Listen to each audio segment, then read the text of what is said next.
be a second. Thank you, sir. Questions from council? Comments from the public? Hearing no further final comments, roll call vote, please. Councilman Shelley? Yes. Councilman Williams? Yes. Vice Mayor Waldman? Yes. Councilman Burgess? Yes. Councilwoman Lobos? Yes. Councilman Maldonado? Yes. Mayor Bateman? Yes. Motion carries. Thank you. Second reading, Thank you, tab Mayor. 14. Ordinance of the City of Homestead, Florida, amending City Code of Ordinances by amending Chapter 2, Administration, Article 2, Boards, Committees, Commissions, Division 1, generally, by amending Section 268, Membership Composition, to provide for a citizen's application for appointment to the boards, and further providing that the term of office for board members shall run concurrent with the mayor's term of office, repealing Division 3.5, Education Committee, reestablishing Division 3.5 Education Committee in order to provide consistent structure and operating procedure with other city boards, providing for the expiration of the term of current board members, providing for removal of repealed provisions from the city code, providing for severability, providing for inclusion in the code, providing for conflicts, and providing for an effective date.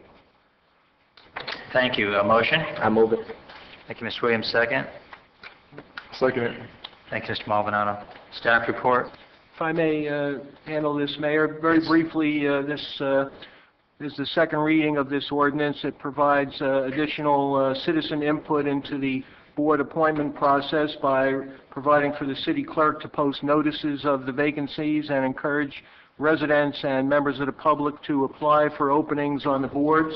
Likewise recognizes that the council members will recommend appointments for the boards to the mayor, and those will be considered on the various council agendas. It also provides that board members serve a 2-year term or until the appointing mayor leaves office, whichever event occurs first. It also repeals and then recreates a new education committee to bring that board in line with the updated ordinance provisions concerning boards. Thank you, Mr. Attorney. Questions from council? Mr. Mayor? Yes. I just want to renew my objection and point out my concerns for 2.68 subsection 6 that was stated on the record at the last meeting. That's all.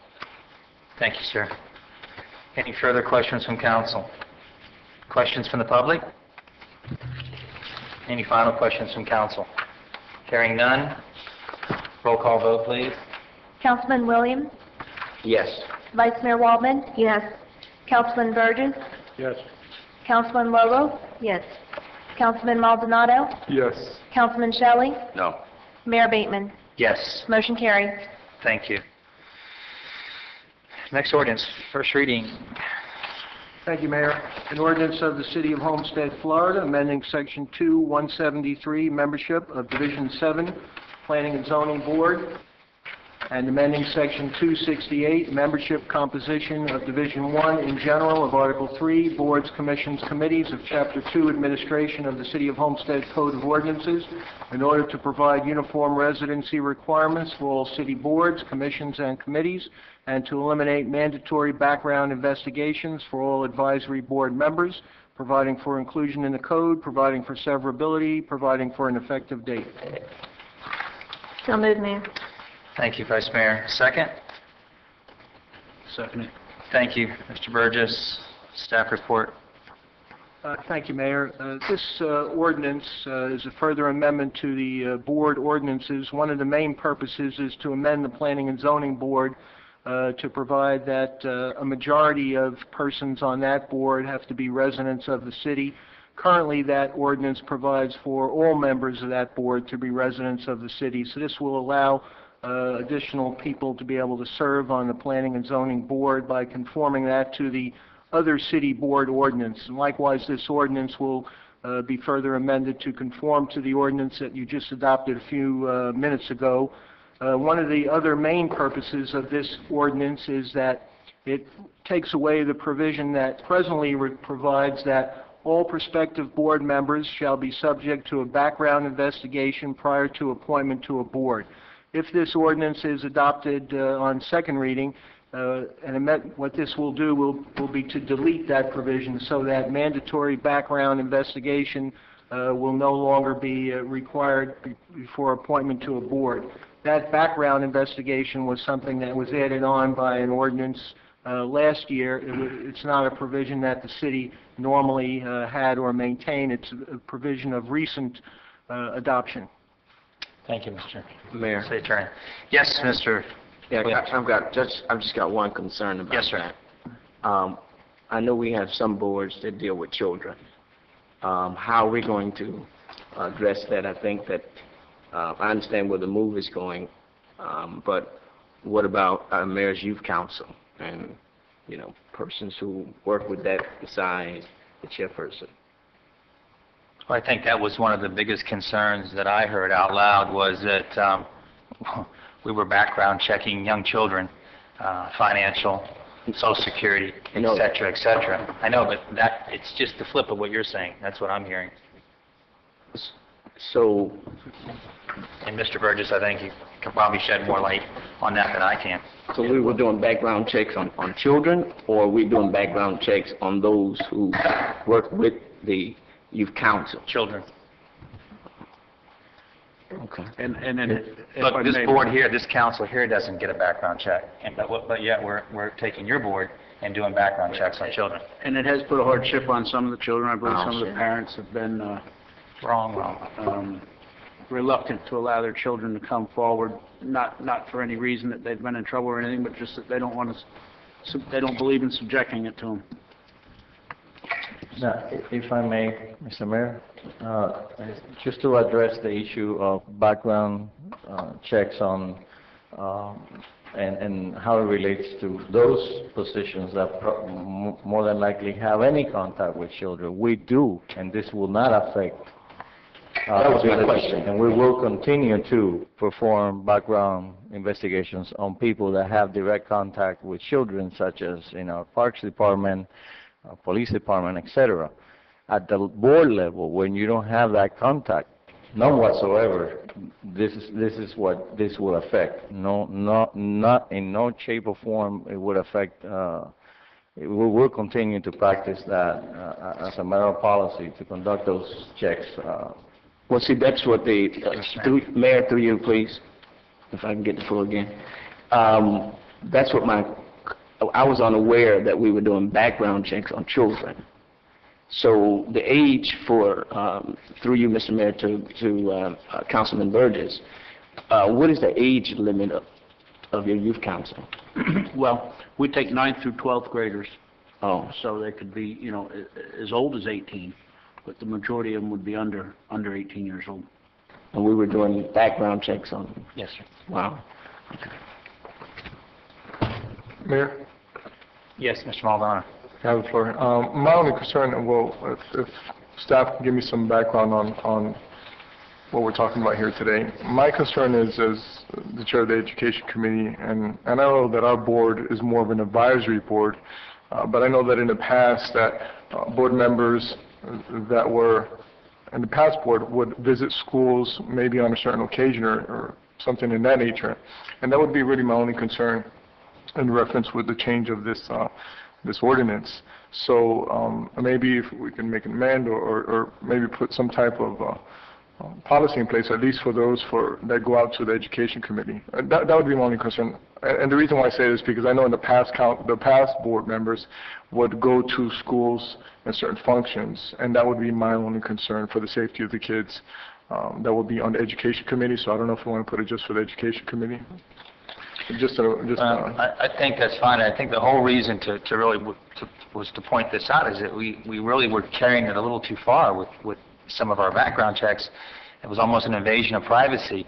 I've been with the Kiwanis Club for 27 years, and we have the Bug Award, and we go to schools monthly, and we read to different children at different levels, from 1st grade to 4th grade, and we don't require our Kiwanians to have a background check to go do community service. I just think that it was overburdened, but whatever we do one-on-one with children, such as Park and Recs, I think we do background checks, do we not? Yes, we do. Mayor, I have a point. And the part is, we've investigated this. There's no halfway check. It's full-blown Social Security, finance, et cetera, et cetera. It's a heavy-duty background check on a 15-year-old child. Yes, Ms. Lobos? Thank you. My concern with this is the Planning and Zoning Board. We are striking out that the 7 members of the Planning and Zoning Board be residents, and I think that the Planning and Zoning Board is unlike any other committee or board in that it really does make decisions that affect the city of Homestead. So while I'm open to having the majority on other boards and committees, I think that for the Planning and Zoning Board, I would move to say that the Planning and Zoning Board should be composed of 7 voting members who reside within the city of Homestead. Right. Thank you. I appreciate that. And that's a different issue completely from what we just were talking about. And that is the whole idea of opening up 51% residents, 49 business owners, so that we can get some input from our architects, our engineers, and our contractors who may live just outside the city limits of Homestead, but yet participate every day and every week and every month in our community activities and building this community to be a better place to live. And I've heard it over and over again. You know, I'm an architect, and I'd love to serve on your board, and who better than have an architect on the Planning and Zoning Board, but yet I don't live in Homestead, I live just on the outside edge. And I think that's what we're trying to do. We're not going to lose the control of it because there's 51%. That's a board that I look very closely at. 51% resident homeowners, 49% local business people. Mr. Mayor? Yes, sir. And that was something I was going to raise as well, was the being a person who was just on the Planning and Zoning Board. I think it is critical to have the persons be residents, and I was going to ask what the reason was for striking that out. And so if the reasoning is you allow that business aspect. Yeah, business people who live here in the city, who have interest here in the city, to serve on that board. I'm not opposed to that. However, I think we need to maybe shore up the qualifications, because right now it's very open-ended. It just states specifically that a non-resident, essentially two non-residents, they could be from North Miami, anywhere. There's no restrictions. So I think if that's our goal, we need to specifically write that into our ordinance. It states that maybe it can only be a business owner, you have to have a business license, you have to operate a business here in the city of Homestead, and maybe make them a long-term business owner, so it's not just someone that moves in. Maybe it's 3 years or something, a little bit higher level there, and put that into the code. I'd be more comfortable with it at that time. I think something, if it's the council's... If he's making a motion, I would second that, Mayor. I'll make it a motion. Yeah, it's motions on the floor. Second motion made by Mr. Shelley, seconded by the Vice Mayor. Ms. Wallman, Mr. Burgess. Comments, if I may. Comments, please. Yeah, like us, like Councilman Shelley and Councilman Lobos, I think the Planning and Zoning Board is as important as we are. When there are our eyes and ears before it gets to us. So I think it's very important that we have some credibility and some accountability there. And I think that what Mr. Shelley is saying, maybe we give 2 seats to people that aren't residents but that are business owners, would make me much more comfortable than giving, possibly 3 seats to people that aren't residents or business owners that have no stake in what's going on down here. So I would be more comfortable with Mr. Shelley's motion that he made than what's been presented earlier this evening in the original reading. Thank you. Okay. That sounds fair to me. The whole idea is to open it up to some of the local business people who have spent 10, 20 years here, who are really dedicated and entrenched in this community, and we need to get their input. I hear it over and over again. Why can't I vote? Well, it's not our say. It's not even a state issue. It's a federal issue. Many business owners here cannot understand why they can't vote, let alone serve on city boards. That some of them have been here 30 years plus in business. But the motion is on. Second. All in favor? Just to clarify the motion, that we're going to have 5 residents and possibly 2 business owners? Mr. Attorney. That's correct. That's my understanding of the motion, that this would be amended to provide that the 2 persons who are not residents be owners of businesses in the city. Correct. And probably some sort of a time frame, such as, I just arbitrarily threw out 3 years, but if you want to bring that language back for the second reading, we can work on it. That's fine. You can pose the 3 years now is fine. Anything further? What reading is this? This is the first reading. Okay. Any further questions from council? Mr. Malone? No, sure. Okay. All in favor? Aye. Mayor, the motion was adopted. Now the only remaining item on this will be to adopt the ordinance as amended. Okay. You need a motion to adopt the ordinance as amended? I'll move it. Okay, Ms. Williams, thank you. Second. Ms. Lobos, thank you. Roll call vote. Do we need that? Yeah. Councilman Maldonado? Yes. Councilman Shelley? Yes. Councilman Williams? Yes. Vice Mayor Waldman? Yes. Councilman Burgess? Yes. Councilwoman Lobos? Yes. Mayor Bateman? Yes. Motion carries. Okay, thank you. All right. Next item. First reading again on the motion. Thank you, Mayor. Yes. An ordinance of the City of Homestead, Florida, establishing the Homestead Policing and Crime Watch Advisory Board by creating Division 11, Homestead Policing and Crime Watch Advisory Board of Article 3, Boards, Committees, Commissions of Chapter 2, Administration of the City Code, providing for the qualification and appointment of members to the board, establishing the jurisdiction of the board, providing for severability, providing for inclusion in the code, and providing an effective date. I'll move it. Thank you, Mr. Burgess. Second. Shirley, thank you. Staff report. Thank you, Mayor. This is the first reading of the proposed ordinance that would create a new board. The purpose of the new board would be in the area of policing and crime watch. The board member qualifications, beyond having a supermajority of members who are residents of the city, is that each member shall either live, work, or possess some demonstrated interest in the city. Majority of the members on the board would be residents of the city. Purposes of the board would be to provide a forum that encourages and facilitates opportunities for city residents and business owners to become involved with one of the various crime watch groups operating within the city. Also create a forum for public education and communication in the area, and foster communication between the various crime watch groups, as well as other duties that might be assigned to the new board by the city council or city manager. Question, Mayor? Yes, Ms. Lobos. Thank you. I'd like to ask why the current procedures are inconsistent as far as this board is concerned with the general membership, the number of members. This states that it's 15, as well as the terms of office. I can answer that, at least a number. This is a board that I have asked to bring forward. There's been an outcry of community policing, not only commercially, but strongly for residential. So different parts of our community have come forward, and I can identify up to 10 communities now that we have community leaders, our neighborhood crime watch people now, who have come forward and said, you know, we'd like to have some type of contact with your community policing program or with your police department. The chief and I have sat and talked briefly on this, and put me in touch with the current crime watch coordinator for the police department, and we are now trying to build not just four corners of our community, but every single neighborhood of our community, whether it be 7 different gated communities in Keysgate, whether it be 2 different areas in the southwest, the northwest, the northeast. And the number we came up with really was kind of a generic number, because there's never enough community policing. So that's where I came about with the number here. It wasn't that I was trying to not be consistent. I just did not think 7 members were enough for community policing.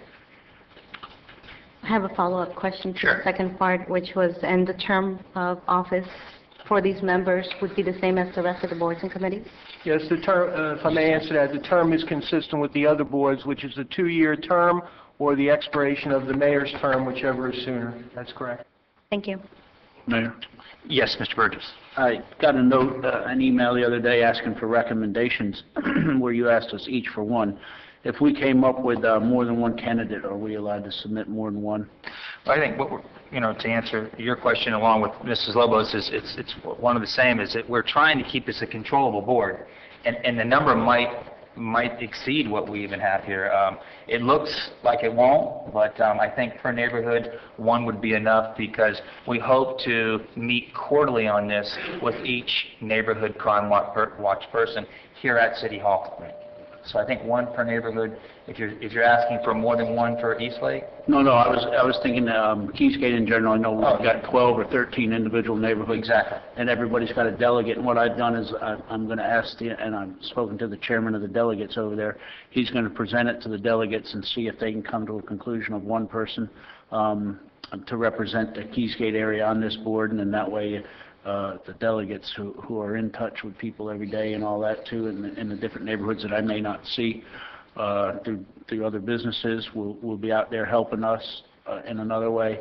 And I just thought if they've got 13 people and if they can't come to an agreement on one guy or lady, that maybe then I may ask to see if I can move 2 people forward or something. I was just wondering what I don't see a problem with that. The goal was to try to touch each neighborhood.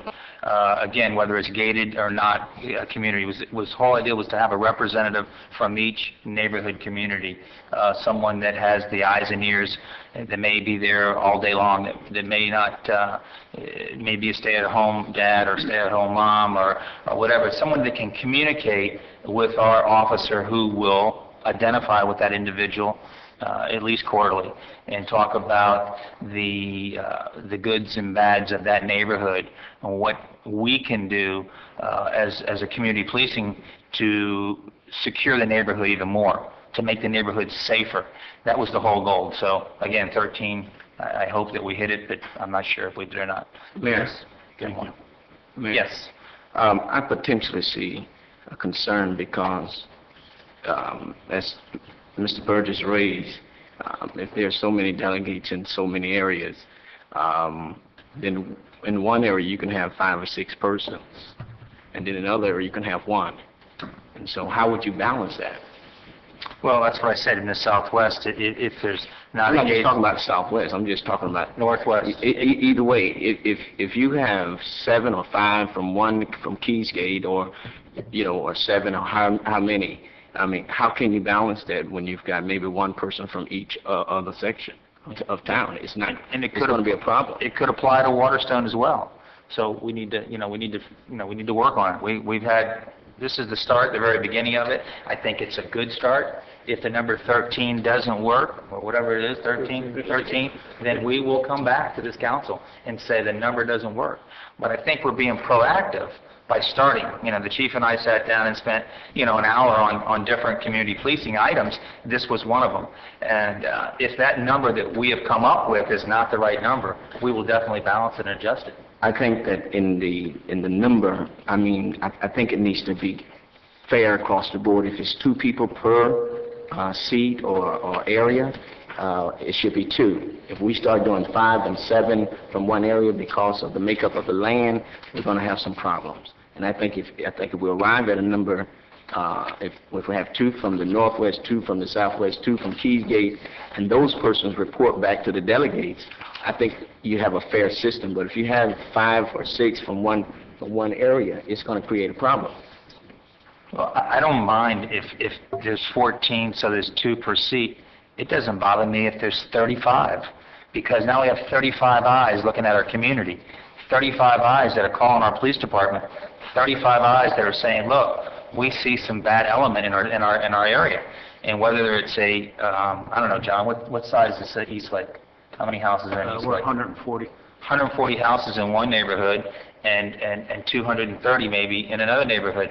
Those are all, areas that you may have individual homeowners who may want to be part of this community policing. So I don't really know if it works. I know we wanted to get it started. We've looked at it, and we can bring the number back. We don't know how popular it's going to be or how popular it's not going to be.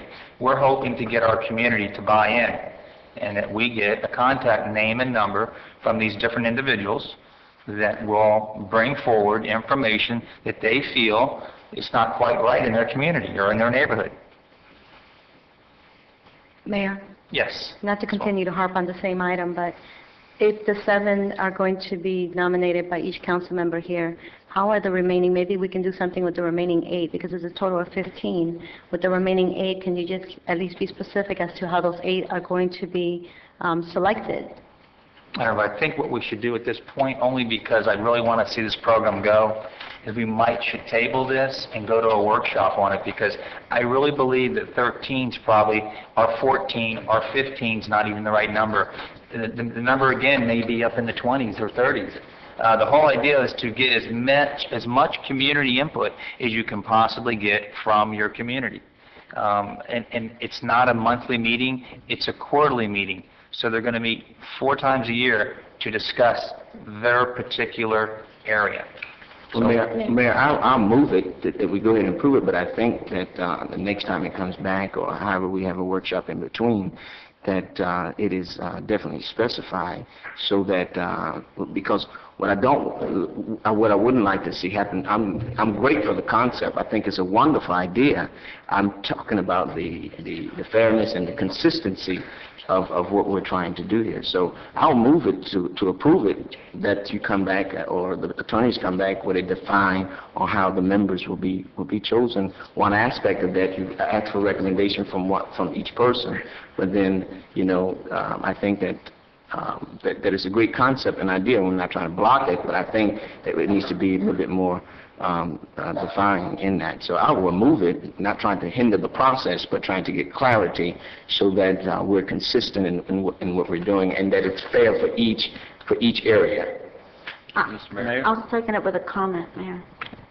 Okay, we've got a motion on the table by Mr. Williams, and a second by the Vice Mayor Wallman. The floor is yours, Vice Mayor. Thank you. Rather than see this be tabled, I would suggest that we each submit 2 names. I know I want to have someone from the Oasis seat, but I also have chosen someone from the downtown business area who owns and operates a business in the downtown district. So I think the mayor could go over the list of names that we bring forward, and he could select, because I'm with you. I don't want to see this prolonged any longer than we have to. And I don't think too many. There's no such thing as too many. But thank you, Ms. Wallman. Mr. Shelley. I just had a question, because I have similar concerns, making sure that it's a fair, not so much the numbers, I don't care about the numbers as much as fair representation, equal representation. But I just have a general question.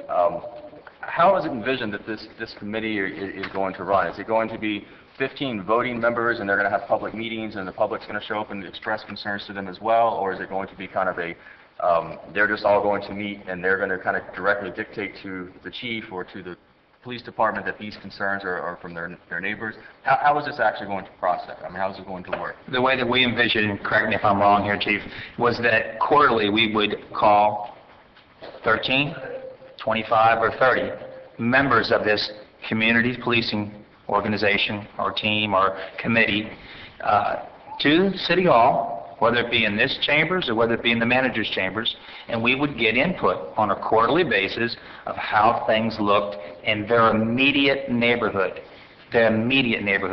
Chief, any input here? You want to give me a little? Is that what we talked about doing, right? We said, look, our community policing department now, they have great contacts, correct? They have good contacts in different areas of the community. We said, why not grow that? Why not grow that to everyone, anyone that wants to get involved in this community policing?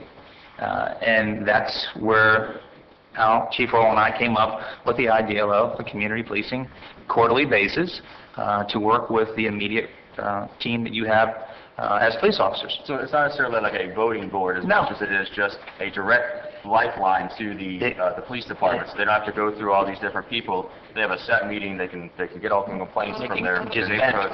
Okay, I just wanted to make sure. They could just vent, and actually in that meeting we called it the Tattletale Group. We laughed and joked and said, look, we need tattletales. We want more tattletales in Homestead to tell us what's going on. We want to know what's going on in the Northwest. We want to know what's going on in the South. We want to know what's going on in the Northeast. So the whole idea was to try to draw as many people in as we could, but try to keep it per neighborhood. A neighborhood meaning it doesn't matter. You could have 5 from one area if you wanted to. As long as they had good input, shut up the meeting quarterly, and gave us that information. And they would have a direct line to that community policing officer. Any further questions? We have a motion and a second. Okay, roll call. Councilman Williams? Yes. Vice Mayor Waldman? Yes. Councilman Burgess? Yes. Councilwoman Lobos? Yes. Councilman Maldonado? Yes. Councilman Shelley? Yes.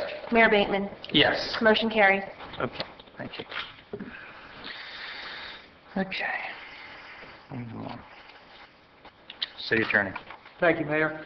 First reading of an ordinance of the City of Homestead, Florida, establishing the Homestead, Florida City Community Relations Board in conjunction with Florida City by creating a new Division 4, Homestead, Florida City Community Relations Board of Article 3, Boards, Committees, Commissions of Chapter 2, Administration of the City Code, providing for the qualification and appointment of members to the board, establishing terms of office for board members, providing for rules of procedure for the board, and repealing Division 4, Homestead Community Relations Board of Article 3, Boards, Commissions, Committees of Chapter 2, Administration of the City Code, providing for the removal of repealed provisions of the code, providing for severability, providing for inclusion in the code, and providing an effective date. Thank you, Mr. Attorney. Motion? I'll entertain a motion. I would make that motion, Mayor. A motion by the Vice Mayor. Seconded by Mr. Maldonado. Staff report. Thank you, Mayor. This item provides for the creation of a new board could be a combined board of both the City of Homestead and our friends to the south in the City of Florida City. And this would be in lieu of the current Homestead Community Relations Board. So this consolidated board would have members from both of the two cities who would be appointed through the governing body process of those two cities, and provides for them to work on sensitivity forums related to diversity and various other components to make sure that ethnic and racial and other types of problems are addressed in the open in a productive manner, and be happy to answer any other questions on that. Any questions from council? I've got one question. Yes, Mr. Burgess. I know in the past it seemed that Homestead paid all the bills. Are we going to be, I don't know if anybody's reached out to Florida City and seen, are we going to be splitting the bills? Yes, sir. I can answer that for you. Thank you. I've had a couple different conversations with Mayor Wallace, and he is eagerly waiting to have this final reading, first reading and final reading, and he has stated publicly he is willing to split any and all bills. Thank you. Two cities, one community. Anything further? Yes, Mayor Bateman. Please. Ms. For the Walker. record, I know that I stated at the committee of the whole that I was all for the concept of Florida City and Homestead merging again, and I also expressed a concern that Councilman Burgess had just stated, and I was pleased to see in this ordinance that we are saying that both cities are going to be responsible for the expenses of the board, so I support it. Thank you. Comment from the public? Hearing no final comment from the... Yes, please. Take the podium.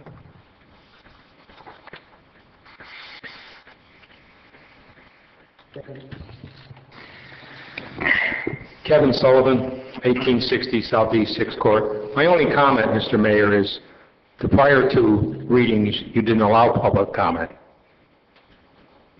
Is there something you wanted to say from the... Well, I would have liked to spoken on the issue about the zoning board. Okay. Would you... Most happy. Back up? Just technically, Mayor, being you didn't do anything wrong because those were first readings. Right. This one, you happened to call for a public comment, but, you know, if the gentleman has public comment on the Planning and Zoning Board, he'll be able to give it at the public Final reading. Okay. We'll have one more reading. So I understand that, thank you, but I just was pointing out you've been very consistent in opening it up to the public, and then for two readings in a row, you didn't. just my oversight, sorry. Okay, any final comments from council? Hearing no final comments, roll call, please. Vice Mayor Waldman? Yes. Councilman Burgess? Yes. Councilwoman Lobos? Yes. Councilman Maldonado? Yes. Councilman Shelley? Yes. Councilman Williams? Yes. Mayor Bateman? Yes. Motion carries. Thank you. Mr. Turner. Yes, Mayor. Tab 17 is the first reading of an ordinance of the City of Homestead, Florida, amending the City Code of Ordinances by amending Chapter 6, Building and Building Regulations, to create Article 11, Local Technical Amendments to the Florida Building Code, in order to adopt various local technical amendments to the Florida Building Code to provide for requirements for installation of ultra-low volume plumbing fixtures for new residential and commercial construction, and for substantial modifications to existing residential and commercial structures, providing for severability, providing for inclusion in the code, providing for conflicts, and providing for an effective date. This is first reading. Motion? So moved, Mayor. Thank you, Ms. Vice Mayor. Second. Thank you, Mr. Williams. Staff report? Mr. Mayor, Vice Mayor, members of the City Council, as I stated earlier, this is another step. In fact, the two subsequent ordinances address the same issue pertaining to the consent agreement that we entered into last December. And these are measures that we're taking in order to effectuate, put in effect that agreement and along the lines of conservation, water conservation. Thank you, Mr. Manager. Any other questions from council or further questions? Comments from the public? Comments, not hearing, no final comments from the public. Roll call vote. Councilman Burgess? Councilman Lobos? Yes. Councilman Maldonado? Yes. Councilman Shelley? Yes. Councilman Williams? Yes. Vice Mayor Waldman? Yes. Mayor Bateman? Yes. Councilman Burgess? I was out on that one, so I will Okay. refrain. Motion carries. Thank you. Vote is gonna take- Okay, first reading, City Attorney? Yes. Tab 18 is the first reading of an ordinance of the City of Homestead, Florida, amending the City Code of Ordinances by amending Chapter 28 Utilities, Article 2 Water, Division 2 Service Rate and Charges, Section 2841 Rate Schedule, to amend the water utility rate schedule in order to provide for a conservation-based tiered water utility rate structure, providing for repeal of Section 2841 Rate Schedule, providing for severability, inclusion in the code, conflicts, and an effective date. This is first reading. I entertain a motion. Motion. Thank you, Mr. Maldonado. Second. Second. Thank you, Mr. Burgess. Staff report. Mr. Mayor, Vice Mayor, members of the City Council, this is along the same lines, in concert with the consent agreement, that we entered into with the South Florida Regional, with the water conservation effort that we're pursuing. Okay. I know it's been a long evening. Any other questions from the actual council here? Hearing no questions. I have a question, Mayor. Yes, Ms. Lobos. Because we are moving from a flat rate to a conservation-based tiered rate, which means that the more you use, the more you will pay for your water. The tier rate that we are proposing here, is it pretty standard? I mean, have you looked into it, whether it's pretty standard to other comparable utilities for water around our area? I believe so, and I'll let the director address it, but we're also adopting other measures that conserve water in terms of, what we control. We have better controls in place to save money, and you're looking at these measures as we go. Pardon, Mayor, may I just ask for clarification? You're talking about tab 19? 18. 18. But as far as water conservation programs, is that what you're referring to? Yes. Okay. I'll ask my questions during that tab, but if we could answer that first question, thank you. Good evening, Mayor and Council. I can answer that question. Basically, what we've done here is a tiered conservation-based rate structure, very similar to the one that the county has, but we're even more lenient than what the county did. For example, the average flow water demand for a particular resident in the city is around 5,000 gallons per month.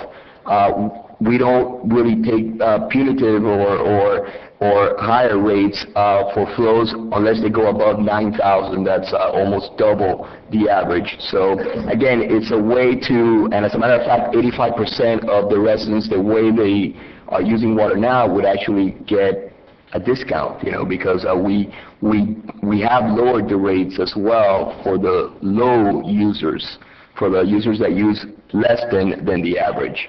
So again, it's a way to give an incentive for people to conserve water. And this was just one more way to satisfy South Florida Water Management, right? The district. And these were different suggestions they offered us, and we put them into action, correct? Correct, yeah. We're mandated to do this, yes. Okay, any further discussion from council? Any discussion or comment from the audience? Hearing none. Final comments from council. Roll call vote. Councilwoman Lobo? Yes. Councilman Maldonado? Yes. Councilman Shelley? Yes. Councilman Williams? Yes. Vice Mayor Waldman? Yes. Councilman Burgess? Yes. Mayor Bateman? Yes. Motion carries. Thank you. It's like the last one, tab 19. Yes, tab 19 is the first reading of an ordinance of the City of Homestead, Florida, amending the City Code of Ordinances by amending Chapter 28 Utilities, Article 2 Water to establish Division 4 Water Conservation Programs, to establish a water fixture retrofit program to encourage and provide for incentives for installation of low-flow water fixtures to increase water conservation among commercial and residential water utility customers, providing for severability, inclusion in the code, conflicts, and providing for an effective date. This is first reading. Motion, please. I move it. Thank you, Mr. Williams. Second. Thank you, Ms. Lobos. Staff report. Mr. Mayor, Vice Mayor, members of the City Council, this is in line with what I was just referring to. This is some of the measures that we're taking to control that flow and save water. Mayor, I have a question. Yes, Ms. Lobos. In regards to this conservation program and replacement of fixtures, how do we go about doing it in the city? Like, how does the city approach the resident to encourage them to replace their fixtures? We have literature that has come out, that will come out. We will inform them through our website and through the utility bills. And in addition to that, you have any other measure that we... Well, this program is set to start in April. By that time, we will have the literature out for all residents to know exactly how we'll go about it. Basically, the program will allow for residents in old homes and existing homes to replace up to 2 toilets and 2 shower fixtures in their homes, and they would get $10, a $10 credit for each shower head that they would replace, and a $50 credit on their water bill for every toilet that they replace with a low flow or efficiency type toilet. So that's really what the program entails, and the program goes up to a maximum of 1,000 replacements of each. Thank you. Thank you, sir. Any further questions from council? Yes. You're saying that 1,000 replace, that's for the entire city, or? Correct, yes. Okay. First come, first serve. Yes. One more question, Mayor. Yes, please. So the 1,000 are both city residents and non-city residents able to apply for that? Correct, within our service area. If they pay the bill to us, then they will be eligible. Thank you. Any further questions from council? The public. Any questions from the public? Yes, sir. State your name and address for the record, please.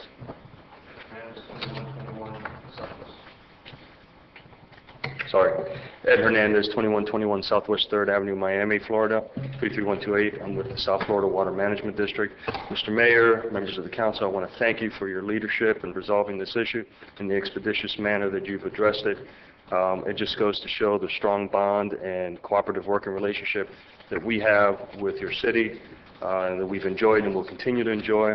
And I also like to offer the services of my office to help you in that water conservation campaign, to help get the word out, and to help educate people on the importance of water conservation and protecting this very important resource. Thank you, Mr. Hernandez. I tell you, your staff has been a pleasure to deal with. I dealt with them like my first week in office, and it was like, you know, I'm on the phone with 7 members at one time. They were very nice, and it all went very well. So thank you for your input. Thank you. Thank you very much. Water is very important to us. Absolutely. Absolutely. Any further questions from the public? Hearing no further questions, any further questions from council? Further questions? Roll call vote. Councilman Maldonado? Yes. Councilman Shelley? Yes. Councilman Williams? Yes. Vice Mayor Waldman? Yes. Councilman Burgess? Yes. Councilwoman Lobo? Yes. Mayor Bateman? Yes. Motion carries. Thank you. Item 4, business from the city manager. Manager. None at this time, sir. Thank you, sir. Business from the city attorney. Thank you, Mr. Mayor. I'd like to, as you know, this part of the agenda is for the city attorney to report on pending matters for council information and/or action. There's one pending matter that I wanted to report on for your action, and it deals with the status of the termination proceedings for Mr. Shahada. I believe you've each been provided a copy of correspondence we received today from Mr. Shahada's attorney, and in that correspondence, Mr. Shahada, through his attorney, has withdrawn his request for a public hearing on his termination. Accordingly, at this time, I'd like to ask the council to consider two motions. One would be a motion to add to this portion of the agenda a potential action item concerning the status of that public hearing which was scheduled for tomorrow.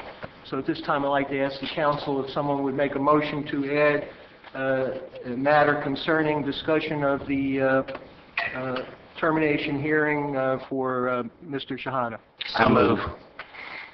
Second. I'll second it.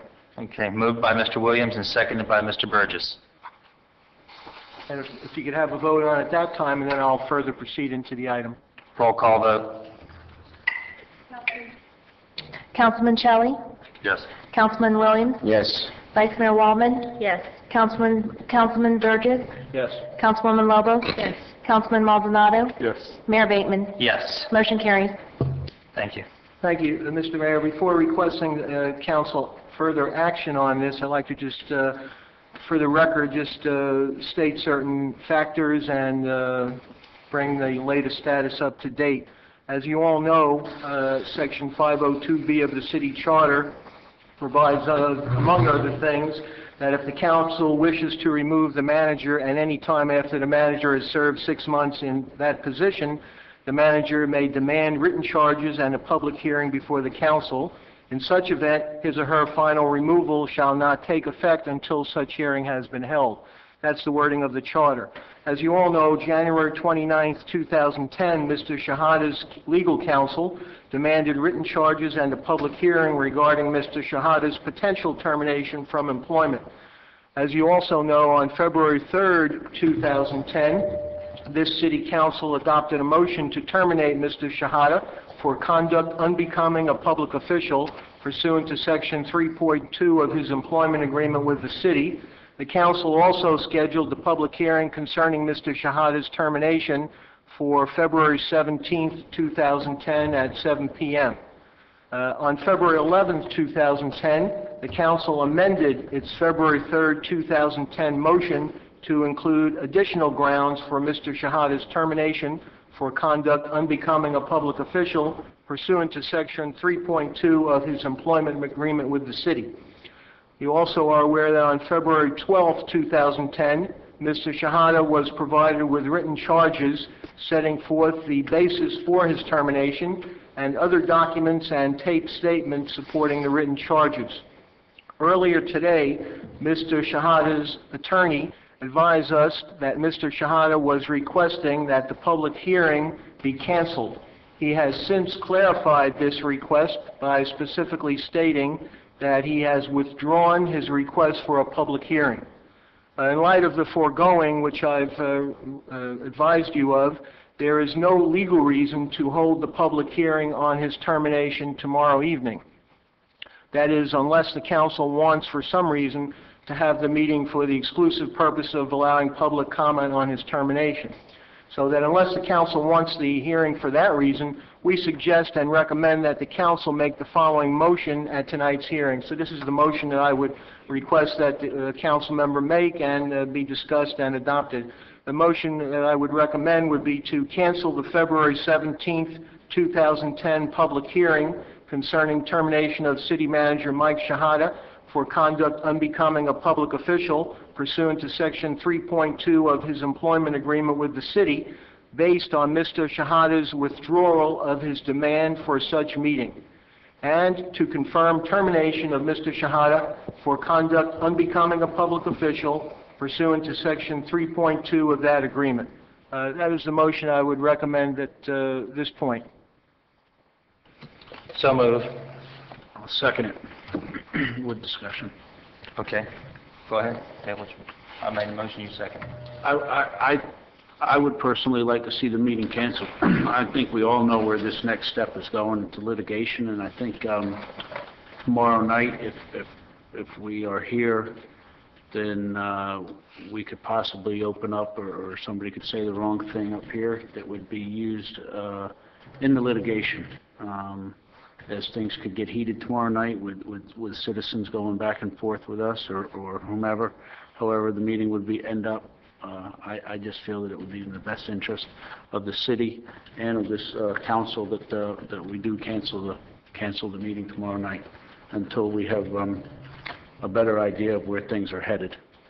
One other thing I would like to see is I think that maybe we need to put some kind of gag order on us up here so that we don't misspeak or misrepresent ideas or thoughts that we may personally have that could harm the city in some way in the future if this thing was to go to litigation.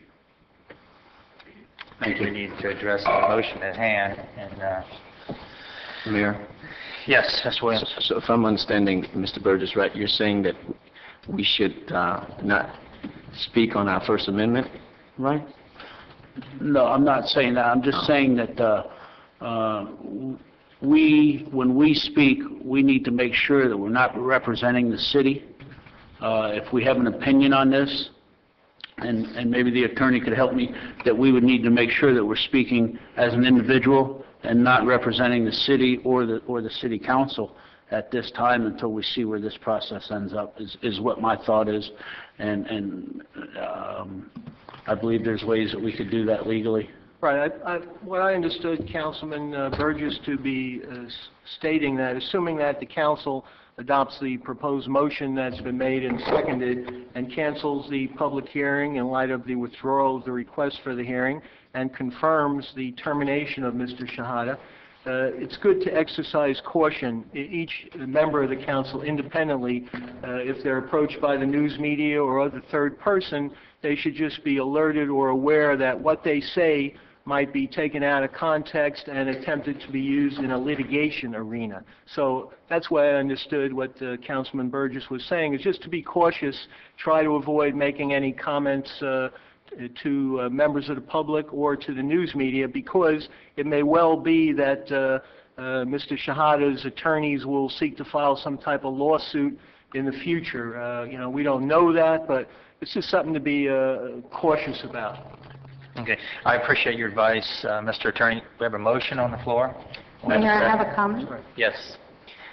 Well, I think technically what Councilman Burgess is stating has already happened. We've had several meetings where we've each discussed our opinions and where we stand. So technically, if we're going to get sued for something we've said, it doesn't start going forward. It's going back. That's my first point. My second point, Mayor, with all due respect, this is why I think it was so important to have public comment after one of the meetings. We kept holding the public on bay, saying there's going to be a public hearing, there's going to be a public hearing. We had 3 meetings, denied public comment because we were going to have a public hearing, and now we're to the point where we potentially might not have a public hearing.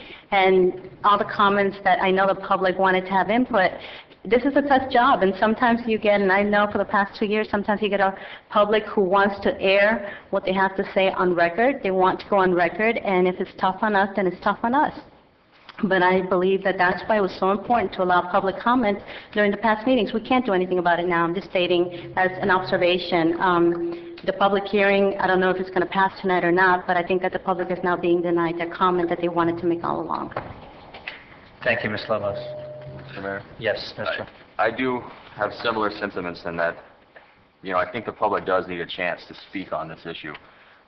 Now, whether we respond to the public is a different story, but I think that they should be given an opportunity. Now, whether it's tomorrow night or at a future night, I think it was represented to them that they should have an opportunity to speak, and whether I agree or disagree with what they're going to say, I think they do need to have that opportunity. So I think that's something we need to consider, whether it be tomorrow night continuing that hearing, or we set a specific public hearing for the people to come and speak on this issue. I just think that's something that should be considered going forward. Mr. Mayor, if I just might say that at the time any other person had asked to speak on the subject, it was believed quite properly that a public hearing would be held because Mr. Shahada had requested the public hearing.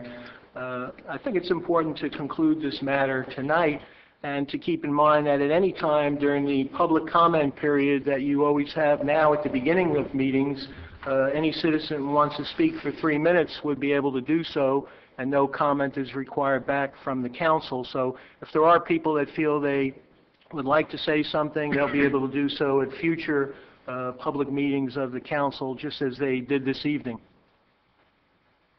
Thank you. Any further comment from council? I have a comment, Mayor. Yes. In light of what we've been speaking here, my concern is if we do propose to have a meeting, it would be good in the sense of where our constituents would be able to respond or speak in light of what's going on here. But my concern is that we don't get in the back and forth of discussion. I think that's the main concern that I would have, which Councilman Burgess also mentioned as well. That would also be my concern. I want to make sure that if we do proceed to have this this meeting, that we are not entertaining anyone's questions that would arise during the meeting. If that would be the case, I would like us to refrain from answering. Just if it's an issue that we want to just air out concerns and see everyone's side, that's so be it. But my concern would be for council and speaking back or answering questions, and that would be really the concern that I have here. Thank you. Thank you, sir. Mayor? Yes, Ms. Vice I Mayor. have a question for the attorney. If Mr. Shahada files suit against us, would we still be able to have comments if there was an active lawsuit? If the lawsuit was filed, we would request that comments be directed through the city attorney's office, through whatever attorney for the city ends up handling the lawsuit, if there is a lawsuit.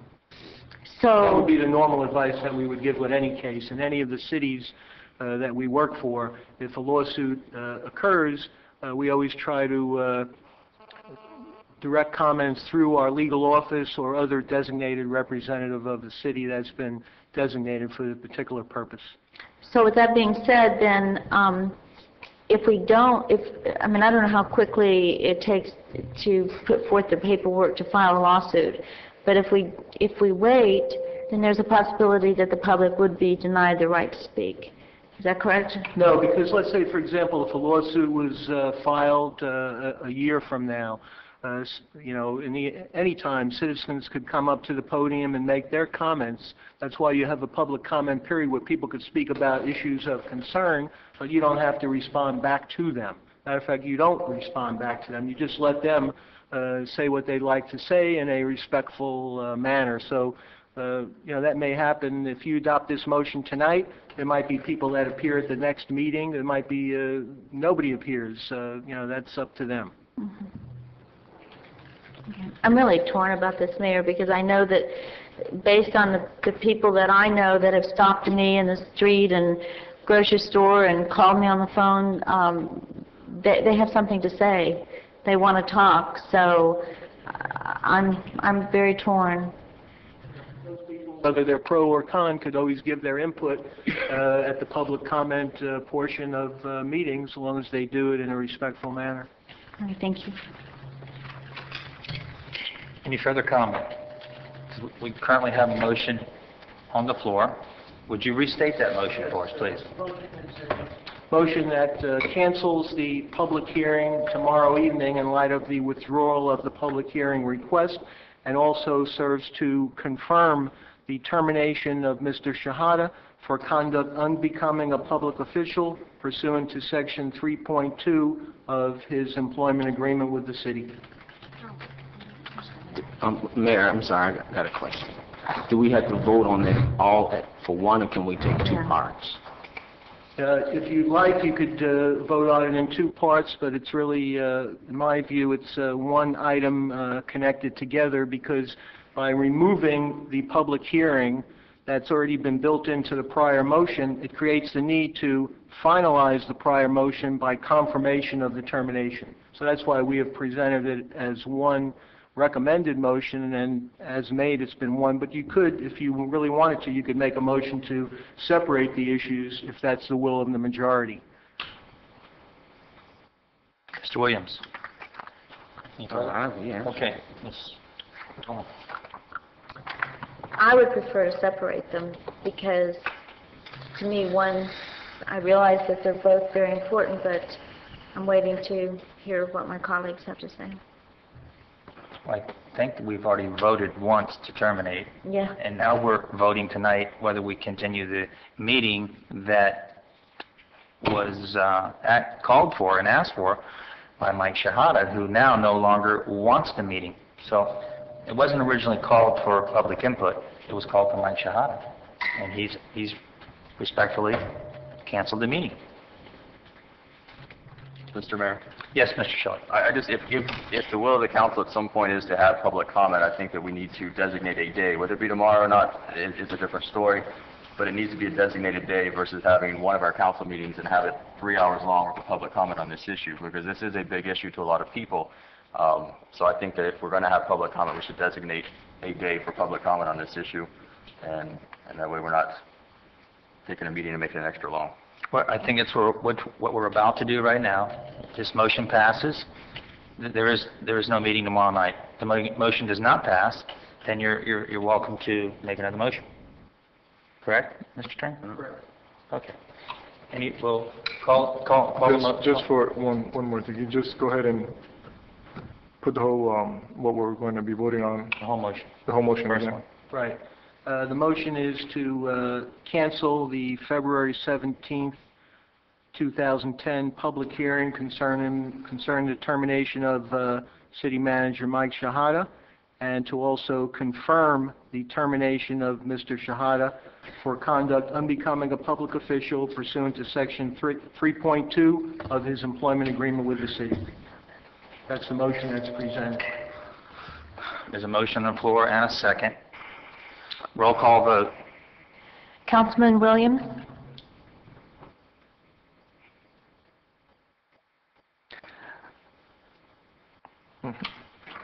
Mayor, They elected us to make tough decisions. no, I don't have a problem making a tough decision. I think, in all honesty, I think it needs to be, I think the vote needs to be split. I don't think it needs to be one motion. But that's fine. So I'll say yes. Okay. So, I mean, you know, Yeah, but put down. it needs to be, it should have been Okay, that's split. Vice Mayor Waldman? Yes. Councilman Burgess? Yes. Councilwoman Lobos? No. Councilman Maldonado? Yes. Councilman Shelley? Yes. Mayor Bateman? yes. Motion carries. Thank you. Thank you all. Thank you, sir. Next item. Got reports from mayor and council. Councilman Shelley. I was going to say nothing at this time, but I think I will, based on what I heard, may or may not be, I think there is some concern here about some public comment. So at this time, can I make a motion then to go ahead and schedule a public comment date for this issue? How would I go about doing that? Can I do that? If you wanted to set a certain future meeting of the council where public comments on the subject would be welcome, you know, that's something you could do, but I wouldn't really recommend it. I think it's been stated that the public could make their comments. There's public comment periods at every meeting, so it's up to the discretion of the council. I don't see that any good would come of it. I'm not saying it would be a great idea, but I'm just saying that at the end of the day, though, the public they need to have their opportunity to speak their mind one way or another, regardless of whether it ends up being a good thing or a bad thing or a very painful process. It's you know, they're entitled to their day to speak. So they can do so, you know, at any of the public comment periods of the numerous council meetings that are coming up, but that's again your policy decision. Well, I'll go ahead and make it if the council, if I don't get a second, I'll get a second. Second.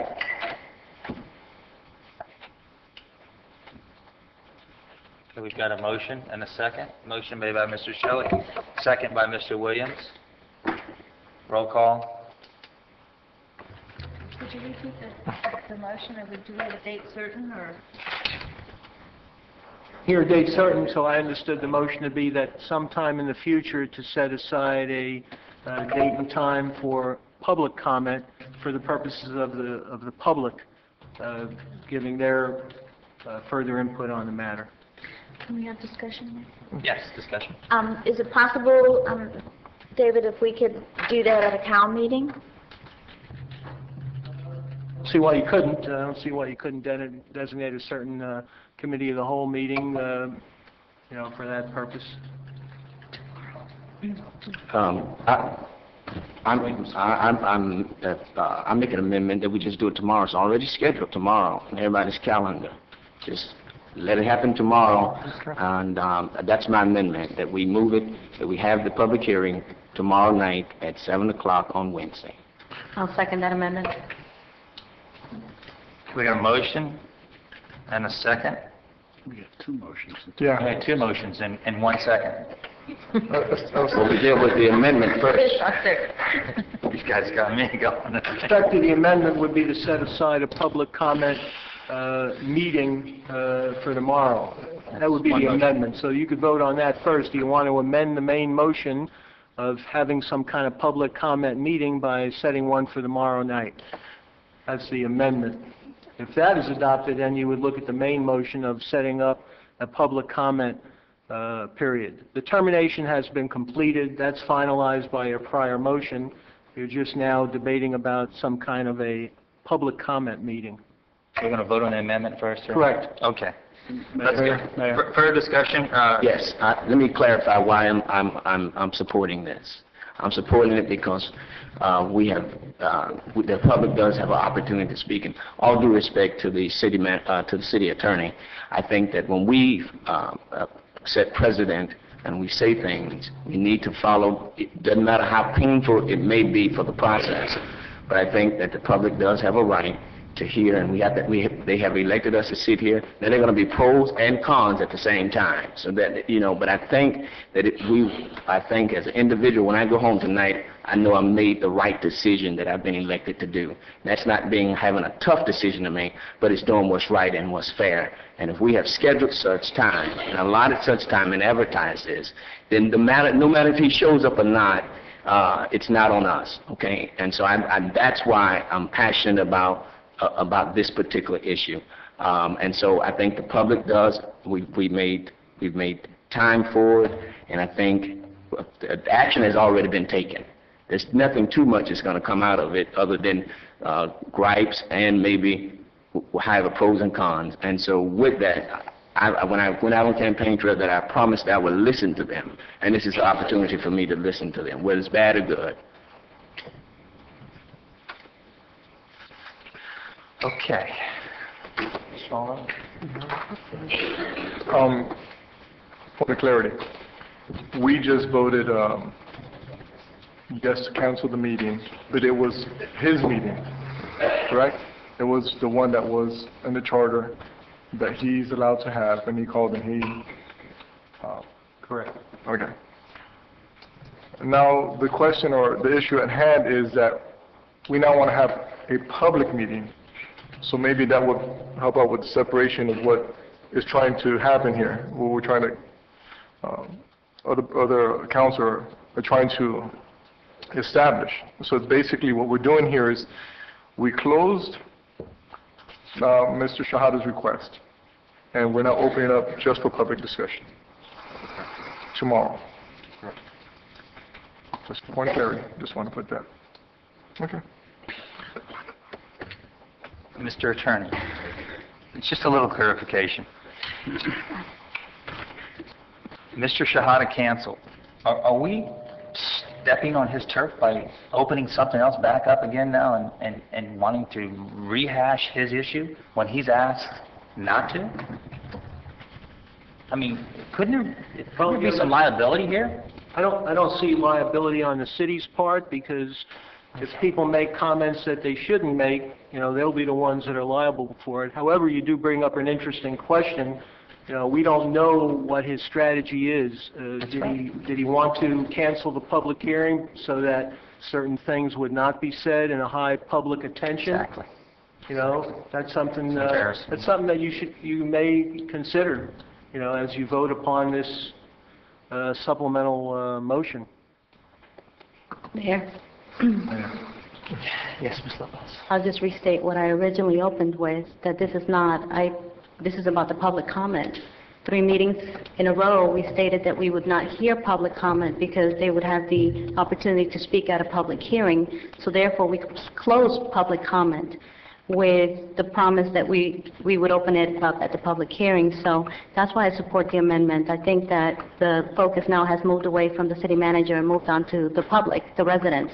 And it's true, they may show up, they may not show up, but we'll go forth stating that public comment was heard on this item. Yes, Mr. Burgess, you had something. I just don't see the good for either side, for the city or for Mr. Shahada, if we get up here tomorrow night and allow people to speak without him,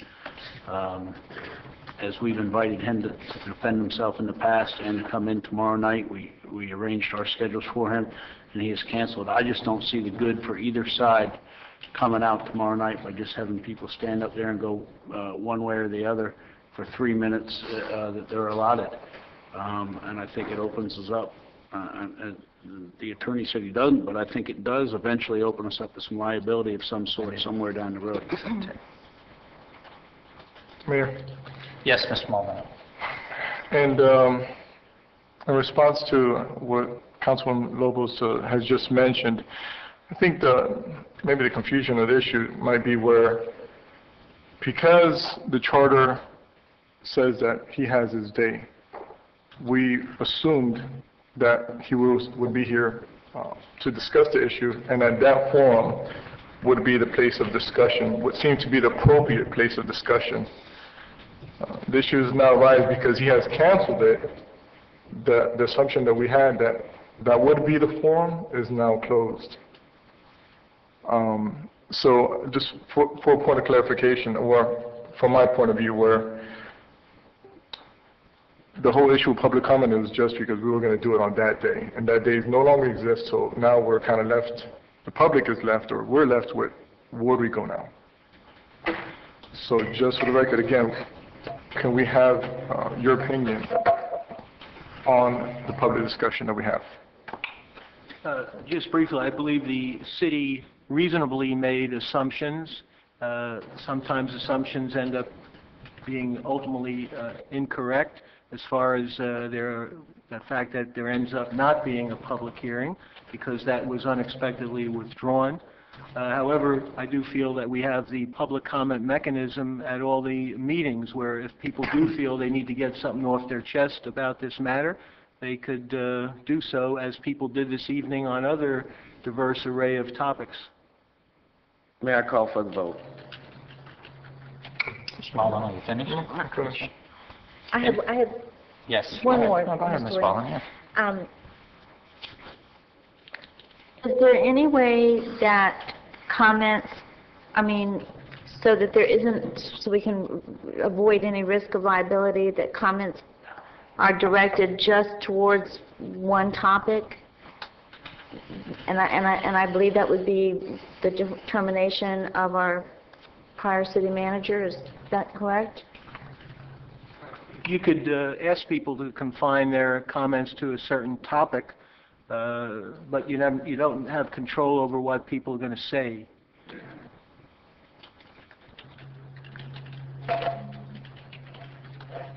Which may only further hurt Mike Shahada. I don't know if this is his wishes. And this was it was his floor. Mayor, yes. One more comment. Yeah, and then we're going to vote. Yep. At special call meetings, it's normal practice that we don't have public comment at special call meetings, as many as the ones that I've been to. Is that correct, Mr. Wolfman? That's correct. I'm not sure historically, but I believe that's correct. But depends on the subject matter. I believe you're correct. This matter, it was properly assumed that there would be a public hearing because one would be requested as allowed by the charter, but unexpectedly, Mr. Shahada withdrew that. And he may have certain strategic reasons for withdrawing that. Thank you. Thank you. Okay, we're going to vote on the amendment first. You want to clarify that amendment? Amendment was to set a public comment meeting for tomorrow evening. And then if that's adopted, it falls back to the prior motion of actually holding that meeting. Okay, we got the first motion, and we have a second. Roll call vote. Councilman Williams? Yes. Vice Mayor Waldman? Yes. Councilman Burgess? No. Councilwoman Lobos? Yes. Councilman Maldonado? No. Councilman Shelley? Yes. Mayor Bateman? No. Motion carries. Okay, now we're going to vote on the main motion. Correct? Seemed to be to set a public comment period for tomorrow evening at 7 p.m. It's strictly a public comment. It's no action by the council because the council action has already been concluded. Roll call vote. Councilman Shelley? Yes. Councilwoman Lobos? Yes. Councilman Williams? Yes. Vice Mayor Waldman? Yes. Councilman Maldonado? Yes. Councilman Burgess? No. Mayor Bateman? No. Motion carries. Okay, passes. Mr. Mayor, just to clarify, the reason I made that motion, the reason I think that that's best is, again, we told the people repeatedly that we were going to have public comment, so I just think we need to follow through on that, so we will, which is good. And with that, nothing else further on my business. Okay, Vice Mayor Waldman. Yes. Thank you. Welcome. I'll just go. The opening of the community center, excuse me, will be the end of March. Unfortunately, we had some problems with the phone lines and the computer lines, but the community center, we hope and pray, will open the end of March, and we'll keep you updated on that. I've had many, many applications for the city clerk position and the internal auditor position. Marcy, I'd like to schedule a meeting with you in the next week to start going over them and to close out the process. I think we have enough.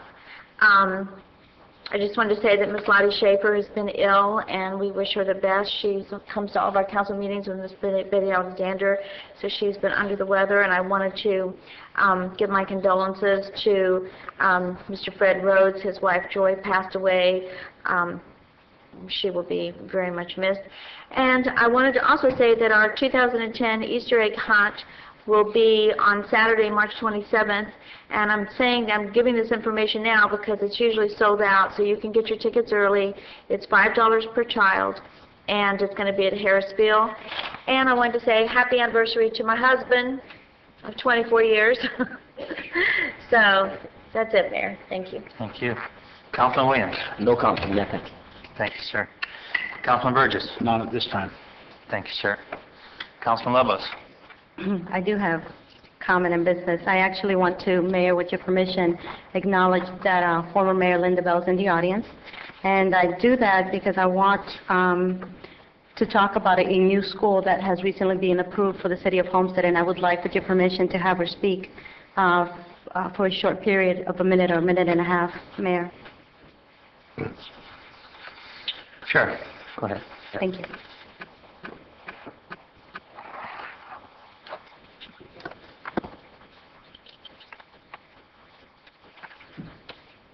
Thank you. I actually wasn't prepared to speak on it, but it's very exciting. I was just informed today that Charter School Associates, those are the owners and operators of the charter school, Waterstone, has just been approved for their charter, and they are going to be building a 9 through 12 high school right next to the BJ's over on North Canal Drive. And so that they have been approved for their charter, and we're very excited because we're going to have a charter high school in the city of Homestead, and it's a 1,400 student station. And exactly, actually the Christ Fellowship owns that whole property, and so they're going to be getting a church and a high school on this huge, huge piece of property. And what's nice is that road is going to be expanded, it's going to be widened anyway, and then also it's not around a bunch of houses, so it's not going to impede any type of traffic, and so it's very exciting news to know. So thank you for allowing me to share that. I just found out that today, and we were working on a lot of things prior to the elections to bring charter schools to Homestead. And, you know, we're of the minded as that there are plenty of children to go around for every single type of school. And so we were encouraging and working with many charter school companies, with not only Charter Schools USA, but also with the Academica, who owns and operates the Somerset Academies, as well as the owners and operates the Stragers of the charter school at Waterstone. So good news for Homestead, the high school is coming. Thank you. Thank you, Mayor Bell. Thank you, Mayor Bateman. I wanted to also talk about Art South. I am the liaison to Art South, and at the last board meeting, they announced an after-school program, which we actually have posted on our website.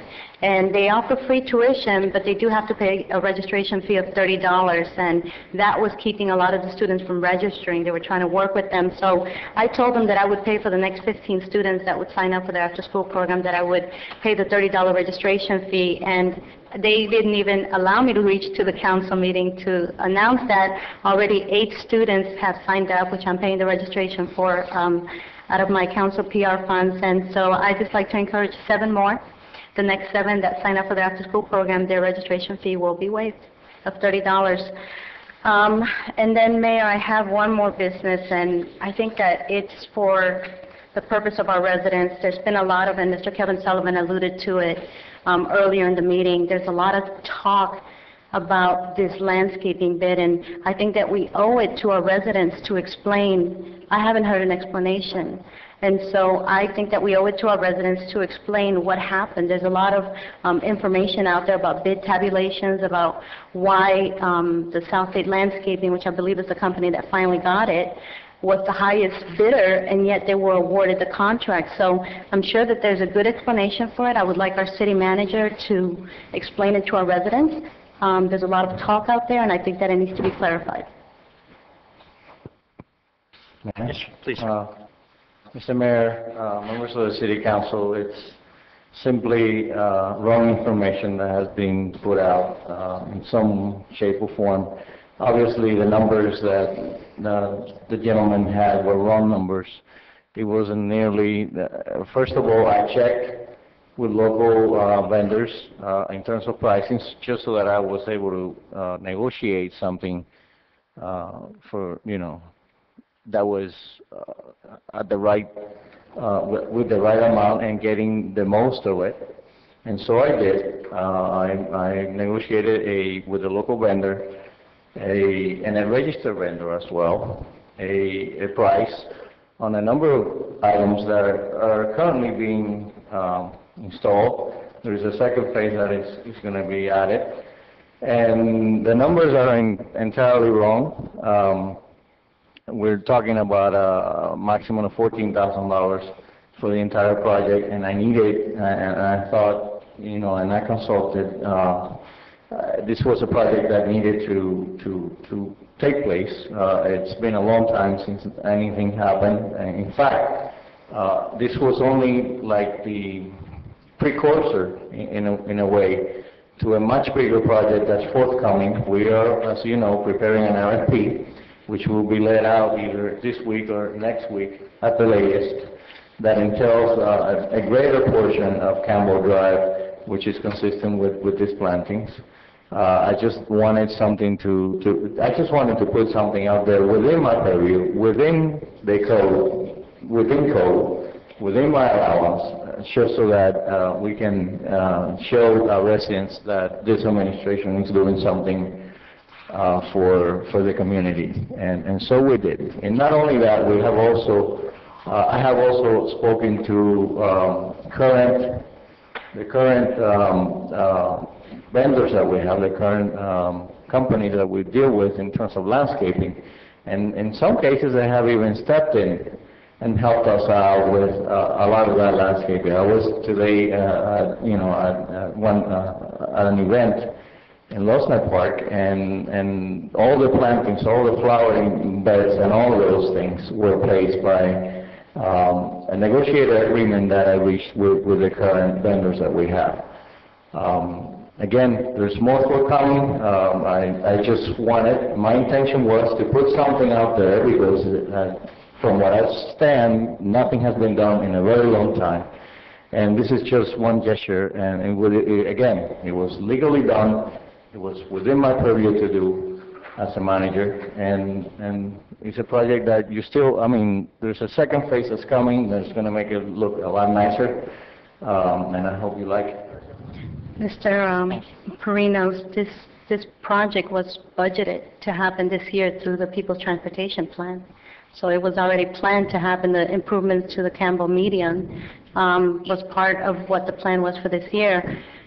The point that I would like to get clarification on, I think that it's great. It's great. Putting trees in the median was great.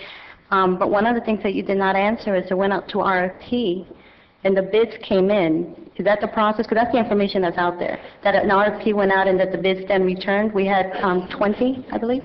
I just asked through procurement to check some prices because I wanted to make sure that what I was looking for, I got it for the right price, and so I did. I checked out, a number of bids came in, so that gave me the ability to negotiate something that was better for the city, and so I did. And by the way, a point of clarification, this portion of Campbell Drive was not included in that beautification plan that you spoke of. This is a portion that was not anticipated, and that is the only reason why I wanted to initiate something along those lines and in those locations. So you used the fund out of the PTP without any authorization? I used funds that I could use within the manager's office prior to handle this project. I'm going to move on. That's your response. I wanted a response because I haven't heard anything about the project, and there's a lot of residents that were asking, so that's your response. Thank you. Which leads me to my next point. I'm very concerned. There was an article in the Miami Herald about some policy changes that you have implemented as Director of Development Services and as also as Acting City Manager, which I disagree with. I think that if without any public meetings, you decided to implement a policy that I haven't heard spoken of at the dais. Now, there was an article in December of 2009 where you stated that you wanted to look at reducing developer fees, and that that's an area that you were going to look into. And at the time, I was bothered because I thought there is a separation of power here where council decides on policy and then it is your job to implement it. I spoke to you briefly about it. I said, be careful. You know, I don't think that I've heard anyone on this council wanting your priority to be a reduction of developer fees. It certainly wasn't. I hadn't heard anything in public from this council, and so therefore I cautioned you at a meeting that we had to not just wrongly assume that this was the policy that this council was going to implement. Well, by reading the Herald on Sunday, I come to realize that you have moved forward with this, and I've yet to see you implement any policy that was decided from this dais, and so that is the concern of mine. I have never endorsed or not been given the opportunity to vote yes or no on implementing a policy that where you would go ahead and reduce by 30% the developer fee of costs that have already been incurred by the City of Homestead, and that concerns me a great deal. As of tonight, we no longer have a city manager. And so one of my recommendations would be that moving forward through the International Association of City Managers, that we start looking for a national search of city managers. And I know that one of the things of the International Association of City Managers is that while you're looking for a city manager, what they do is they provide you with an interim city manager. And so since we no longer have a city manager, I would encourage this council to move forward with contacting the International Association of City Managers, requesting that we have a national search for a city manager and have them provide us with an interim city manager. And that would relieve Mr. Perinos from the burden of being the acting city manager. I know you're also the Director of Development Services, and I think that it would also encourage the residents to feel a little bit more comfortable with the separation of powers, that you're no longer the Director of Development Services, which you once described as the gateway to the City of Homestead when you first accepted the job. And so I would feel better if there would be another acting city manager so that Mr. Perinos could just focus on the Director of Development Services. May I? Oh, yes, Mr. Manager. I'm gonna call a meeting here in a minute. We're after 10. Go ahead. The issue concerning by the way, I'm wearing the two hats for the price, for less than the price that you were paying your development services director. But to address the issue of policy, in terms Excuse me of... if I can interrupt for a second, just a purely technical matter, if we can briefly extend the meeting, as I understand we've been following a procedure to end at 10 if possible, if you can have a motion for a 5-minute extension. I move for a 5-minute extension. I appreciate that. I'm letting her vent. I know you are, right, I know that. You know, I mean, this is really not I the proper know. forum for it, but Right, I know that. Pardon me, Mayor, it's it's not, my ma'am, city it's not. business. You have It's this- my if- city business, and I I- have every right to speak as a councilwoman, to use my city business. If I have the floor, I can speak on whatever issue I have to speak on. I apologize if you do not authorize that or don't approve it because you don't like it, but it's my city business. not that I don't And I like it. move to extend it by 5 minutes. Motion to move it by 5 minutes. Do we have a second? Marinos can answer the questions that were presented to him as he was in the middle of it, if that's okay. Thank you, Mr. Burgess. All in favor? Aye. I call for a roll call. Roll call vote. 3 nays. Vice Mayor Waldman? Councilman Burgess? Yes. Councilman Lobos? Yes. Councilman Maldonado? No. Councilman Shelley? Yes. Councilman Williams? No? Mayor Bateman? No. Motion failed. Look, there's a time and place. There's plenty of time. Make an appointment with the city manager. Discuss whatever you want to discuss with him. I'm not stopping you. It's 10 after 10. We need to move on. We have 3 or 4 people who need to speak. I think you've had your share of the time. Simple as that. I disagree. There's nothing wrong with that. It's And if the on city the chair. manager would Ma'am, move forward ma'am. with scheduling a meeting with me, then we wouldn't have this issue. It Lobos, wouldn't have when to you be become the conducted in chair, public. you can do this as well, all right? Right now, I'm saying next person on the agenda. Mayor, Mr. Maldonado. Yes, sir. I move that we adjourn. Well, I move that we adjourn only because we've gone by our time and we did not extend it. I move that we... we have 5 minutes. Oh, lost. No, I move that we adjourn. I have one item. I'd like to be heard. You the chair. One item. Everybody should have at least their minute or two. That's why I'm trying to say, you don't spend 15 minutes on an item that can be done one-on-one. The next person on the agenda, Mr. Maldonado. You have anything? Briefly? Next time, we're good. Thank you, sir. I have one item, and that is an appointment to the Homestead Housing Authority. Mrs. Marta Torres is my appointment to the Homestead Housing Authority. Replacement. Thank you. Got a motion to move. Second. Thank you. Roll call. Councilman Burgess? Yes. Councilwoman Lobos? Yes. Councilman Maldonado? Yes. Councilman Shelley? Yes. Councilman Williams? Yes. Mayor Bateman? Yes. Motion carries. I move for the adjournment. Motion to adjourn? Thank you very much. I know it was a long meeting. Thank you.